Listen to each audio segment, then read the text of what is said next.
Hello everybody, my name's Kaisa and welcome back to the Forsaken SMP server, a forever server that I've started with my friends. And we kind of touched base a little bit on that last week, but I actually have a voice this week, so that's exciting. I can actually talk to you guys like normal and not be sounding hoarse the entire time. We have a bucket list of things to do this week, and I am actually extremely excited to get into those. We did a couple things on stream this week. If you don't know, I do stream on both Twitch and YouTube, and actually now TikTok as well. So we're on all three platforms, which is very exciting. But I stream periodically throughout the week, mostly on Tuesdays, Thursdays, and Sundays for Minecraft. But lately, it's been a lot more because we've been working hard on this server, so it's been exciting. We got a couple things done, including end busting, ancient city raiding, bastion raiding, and all those other things that allowed us to fully deck out our armor. So if you look here, we actually have Swift Sneak 3 and Soul Speed 3 on our armor. And for later on, we also got our Netherite upgrade template. So we are ready to go when that time comes. We got a lot of things out of the way there during that week with our friends. So if you guys want to go check out those VODs, they are on my YouTube channel, the same YouTube channel you are seeing this one on. So make sure you go and check them out. They are a lot of fun, and it was a very chaotic time. So please make sure you go check those out. There were a lot of laughs, a lot of fun. So yeah. And another thing that we did during this week, I'm going to free cam here. Whoop. I said I'm going to free cam. There we go. We got this taken care of. So we started the next part of our castle keep. We have the gate here, and we have the next part of our castle built already in the sky, and the ground's kind of taken out. None of it is textured. I put some grass blocks up here so the grass could flow, and I turned some things into mud. But other than that, none of this is textured. That will be something that we take care of. I don't know if it'll be this video or the next, but we will take care of that. But today, we are... Can we see it from here? Yes, you see that building way over there? That is at spawn. Thank you, Voxy, for letting me look out into the distance to see that. But we are going to be expanding that build a little bit here today to start off this video. So... we started that tower on stream. We did a lot of things on stream this week because it was our first week back with a voice. But yeah, we're going to actually finish building that first. So let's go gather some materials and then we will get started on the actual build. Let's go.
So on stream, we ended up finishing the shop, which is awesome. I was happy that we were able to finish it in one. I was happy that we were able to finish it in one stream. So let's go ahead and reverse. Everything's in tank controls. Okay, hold on. There we go. So let's go ahead and reverse and look around here. And this is what we're working with. It is it's an airport style build, so it's an FBO. We have a door there and a door there, but there's currently no way to get from the first floor to the second floor. I have a couple things that I need to work on with that, but we built the outside of it and a little bit of like the inside, a little bit there and there. And next on our list of things to do, I want to take care of the inside.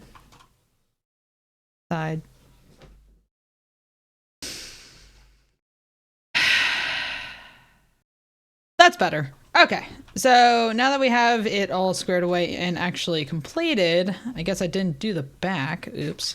But this is what we're working with right now.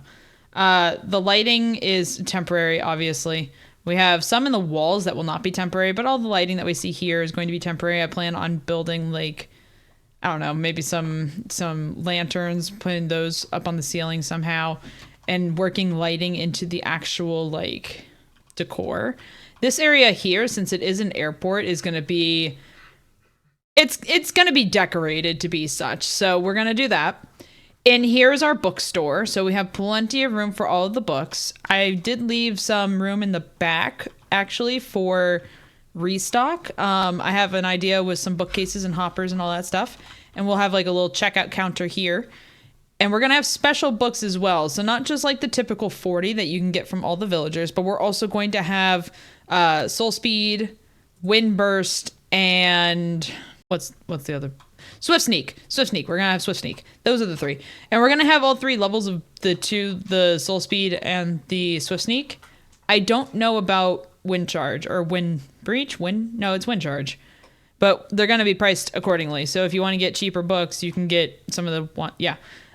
It'll be different. It'll be interesting. I figured I might as well give everybody the options. And then in here, we're going to have armor and weapons, all diamond stuff, all for super cheap, because everything that we have, or everything that we're going to sell, we can buy from villagers for emeralds. So we won't be using any of our diamonds, which is really nice. And one thing that we have on this server that's going to be different is that we're not using diamonds for our currency, which is pretty fun. We decided that we wanted to use something that never gets any love. You see what this is? This is a poisonous potato. Poisonous potatoes have zero use in this world. They have the use of being annoying. They can't go in composters. So their only use is to be aggravating and annoying and fill up your chest, or you just let them rot on the ground. You can't put them in composters. You can't do anything with them. You can't make them into a suspicious stew, nothing. You just have poisonous potatoes. And at a certain point, you just end up having a bunch of them. So what we decided to do was to take this very useless, stupid item that Minecraft has in its inventory. That is a very ugly color palette. Anyway, we decided to take something completely useless and make it slightly less useless. So we have custom coinage in this game. We have a currency called the Forsa coin. And that, I made that. I'm proud of it. It floats the wrong direction on the ground because that shiny side is supposed to be up. But other than that, I think it's perfect. And it looks amazing, I think. I'm very proud of that. And that is the currency for this world, Forza coins. So we are going to be building a shop completely around those and stocking it out so we can have these Forza coins as a currency and develop like an entire economy around it. It turns poisonous potatoes into something useful. How can you be mad at that? But for now, what we're going to do is we're just going to hang out and we're just going to build the interior of this. So let's go ahead. It's not going to be a time lapse. It's all going to be like in my POV. But let's just go ahead and build that out and have some fun with it. So let's get started.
Okay, so we have completed the shop, at least the part that I wanted to get done for now. There's a second part that we will be completing later, and I still have some more decorations to do around here as ideas come, but our armor stand poser doesn't seem to be working at the moment, so we gotta fix that, and then I'll be able to finish the parts that I want to finish. For now, I want to show you what I've done, because I'm actually extremely proud of this. So, of course, we have the control tower and the airport itself. This is what it looks like all together, of course, with the control tower looming over it, and then, of course, the FBO down below. Once you come inside, it's meant to be kind of like a sitting area like you would at a little private airport. So we have a little seat with some coral and flowers. This coral is being kept alive by a waterlogged stair. I don't know if you can see that. You can tell it's a stair. It's waterlogged, so that's how it's getting its water. So we have a little seating area back here with a little table just to keep cozy and some lighting and some bushes and all that stuff. We'll go into the shops here in a second. This is the part that is blocked off. I see you've died coming soon. So when we get up here, what I plan on doing is having like a set of armor and some tools and stuff like that that you can use if you die and need to go get your stuff. I'm not super concerned about like making tons of profit on here or like anything like that. I just want to make sure that if people lose their stuff, they're able to get it back. It would benefit me for them to lose their stuff with the shops that I have, but I don't want people to lose their hard-earned stuff just because they've died and can't get back to it. So I'm going to have like a fully armored set up there, like a full set of armor with wings, rockets, tools, a shield, everything that you can imagine up there. That way, if you die, you can come here, get that, and go get your stuff. If, like, no one else is on or anything, since there's only 8 of us right now. Back here, we have a little coffee bar. Every FBO has a coffee bar. So there's, like, some bowls for some snacks, and there's some coral back here just for plants and greenery and stuff like that, and a little broom stand that's supposed to be, like, a little coffee machine and all that. If we come up here, we have the duty-free bookshop, because, you know, every airport has duty-free. No, not every FBO has a duty-free, because most of those are like private airports and there's just not enough traffic to warrant a duty-free. But, you know, it's a little gift shop, so I thought it was cute. So this is our bookshop. I love it. I am so proud of this. I think it's really cute. We have every book in alphabetical order all the way down there to looting, and then it comes back and does loyalty, and all the way back around does everything. We have not put the books in here yet. So I will be bringing the books from home eventually. We have hoppers on the backs of all these, so we can put a shulker box here, and it will actually just auto refill. So if people take a book, it will auto refill from there. Over here, we have the specialty books. All these are 1 coin, by the way. Like, if you can see that it all says 1 Forza coin. Forsake coin, I think is what we're calling it, Forsake coin. So all these are 1 Forsake coin. Every single one of them. I didn't feel like the ones that you needed to get with villagers or that you can get with villagers were needed to be more than that. So 1 Forsake coin each. And then over here is the specialty books. Swift Sneak 1 through 3, which is already stocked, mind you. Soul Speed 1 through 3. Don't have extras of that right now, or at least that I could find. So we're going to have to go looking for those. I thought I had a couple extras. Couldn't find them. And then we have Windburst, which is something I definitely don't have. 1 through 3 coins for 1 through 3 Swift Sneak, each one corresponding. So 1 is only 1 Forsake coin, 3 is 3 Forsake coins. Same thing with Swift or Soul Speed, 1 Forsake coin for 1, 3, because these are easy to get. Like a couple ancient cities, and I can have these filled for a while. Same thing with this with gold trading. So I'm not too worried about that. This is the one that's technically harder for me to get because I have to go to trial chambers.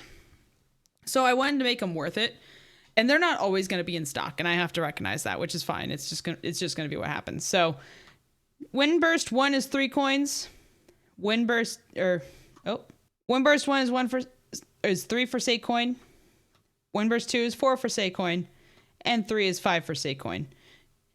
So it's going to take a lot of work for me to get those, and those probably won't always be in stock. But when they are, they're going to be like hot sellers, I think. You have payment here, so you do payment in there, and then if you take a book that you don't want, like let's say I took an Infinity book, and then I go, I don't have the coins for this. Let me put this back. Well, if it has shulker boxes in the back, refilling it automatically, all these spots will be refilled, and you can't actually just slap it back in there like that. So I have a pick up a book you don't want returns box, this is not a refund. So if you put your book back in here because you haven't paid yet, you don't get like a refund or anything like that. Then if we go over here, we have the local treasures equipment shop. You have everything from helmets to chest plates to pants to boots, all in here. They'll all be in here with the barrels here, so you can take one that you want. And then you have all the weapons from hoes, swords, picks, spears, axes, and shovels. Everything in here is 1 Forsaken coin each. I can get everything here from my villagers, so it's just a cheap way for you to get diamonds. The only one that's not really a deal technically, I guess, would be the spear and the shovel, because technically you're only missing the sticks if you're just gonna, well, no, these are not even diamonds, so never mind. Normally that's not a deal. This is a deal because you're not having to spend diamonds, you're having to spend Forsaken coins. So that's actually interesting. I completely forgot about that. Now, this is the control tower entrance, wings and shulker shells. If we just fly directly up here, it's quite a ways up, and we go, woo! Yeah, you could probably hit your head, and or you probably go flying, and that's gonna hurt, but that's not really my problem. But you have shulker shells, 1 Forsaken coin for 2 shells, so we have all those in there, and then wings, 5 Forsaken coins each, and we only have 3 pairs of wings. We're gonna have to do a stream where we go wing hunting eventually. And if you buy some wings, you can come out here and take off. But if not, you can just fall straight down. You will not die. My husband proved to me that you can go out here and die. That, I said fall straight down. If you read the sign, you won't die. You'll be fine. So we have a little bit left in here to do. I see you've died coming soon, and a little bit more decoration in here. But other than that, I think we're pretty good, and it's ready to open. I just got to get some stock in here. So I think that's what's going to be next on my to-do list here, is to get some stock for the books, as well as the armor and everything over there. I'm not super... I don't think we're going to get a lot of sales in here. Maybe from the Swift Sneak and stuff like that. But as for like all the regular books over here, most of the people who are active on this server have all the books or will have all the books. I might make a sale or two every once in a while, but for the most part, I don't really think it's going to be like raking in the dough, which is perfectly fine. I'm not super concerned about having coinage. I would like to have some, but I'm also able to just get potatoes and turn those into coins when the bank opens. So eventually we'll be able to have a decent income of coins, if not from this, maybe another shop, or maybe even just harvesting potatoes. And to wrap up today's episode, I wanted to look at our diamond ore count. Remember, we are doing a little challenge where we try to mine up as many diamond ore pieces as we can. And each week I kind of keep tally of how many we have. By the end of week 3, we had 368. Now, being fully transparent, this episode was recorded over about a week or so, maybe 2-ish, and edited definitely over 2-ish. So we're actually on week 5 at this point, but what I have in the shulker box was mined up in week 4. I haven't done too much mining just because I've been working on building and stuff like that, which you'll see in next episode. But yeah, so we're gonna be doing all that next episode, looking at the build and actually working on our base. But for now, I wanted to talk a little bit about the ore count. So we have week 4s in the shulker box, like I said, and we ended up mining up 191 diamond ore pieces over the course of week 4. So we are going to add it to the box, just like that. Almost got a whole row worth, which is not too bad. And we are going to add it here, 559, for the end of week 5. Now remember, we are doing this until we hit YouTube partnership. So that number is going to get crazy big, I feel, because in 5 weeks we've mined up about 100 ore per week, a little more than we've mined up like 110 ore per week. Imagine what that'll be like by the end of getting YouTube partnership. Like that's going to take a little bit of time. I feel like we're going to get a couple thousand pieces of ore unless something crazy happens, which I mean always could, but you know. Either way, that's a great number. I'm going to get more this week. Probably going to do a little on-stream mining to to get that number up for week 6. We will update you in the next video where we're working on the base. Thank you guys so much for hanging out and watching today. It was a fun one. I really enjoyed building that control tower. I practically lived in an FBO for like 10 years of my life. So getting to build one on Minecraft, it's just one of those things, like, even though you don't work there anymore, you always kind of have a bit of aviation in your blood, and it's just kind of cool to have like a control tower as a shop. I really enjoyed it. I think the contents of the shop just makes sense for that kind of thing. And yeah, I liked it. So thank you guys so much for hanging out and watching today, and we will see you in the next video. Have a good one, everybody.